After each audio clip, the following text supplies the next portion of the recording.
Yan mga boss, oh. Kinuha ko yung ignition coil niya pero puno ng aceite. Yan, oh. Yan. Yan yung pinapalya niya. Nanginginig-ginig yung andar niya. Yun, oh. Oo. At saka may tubig pa yan doon sa loob. Oh. At i-spray natin ng hangin yan at saka kukunin natin yung valve cover kasi sa valve cover yan dumaan yung oil. Yan, oh. Kukunin ko na yung valve cover. Yun.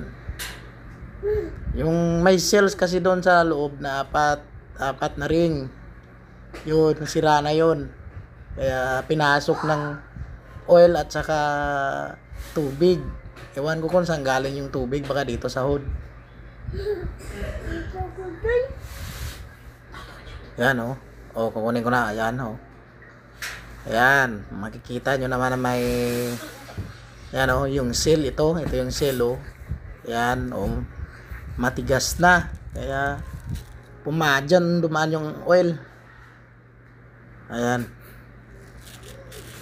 tapos lilinisin natin yan bali sa sabunan tsaka bago ikakabit. Yan, so nalinis ko na, babalik ko na.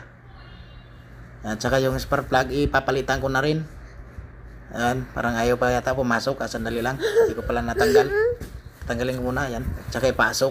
Ayan. Bali 1TR po ito na makina, yung Innova 1TR na gasoline. Yan, pasok ko muna. At saka iti-test drive natin ito mamaya pagka malalaman natin kung ano yung niya, pikto. Ayan, napakaganda na ng andar. Hindi na siya nanginginig. Ayan.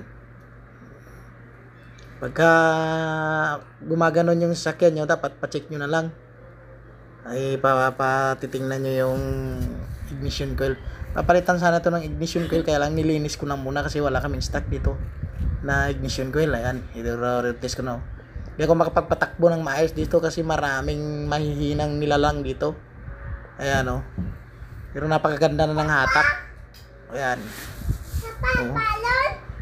Gusto ko sana mag-overtake kaso hindi ko ma-overtakean tong nauna sa akin kasi ang sikip ng daan. Ayan, oh. Oh, kung nakikita nyo naman, oh. Mas mabilis ngayon tong Innova. Ayan, oh. Napakabilis niyan. 60 pa lang yung ko dyan, yung takbo.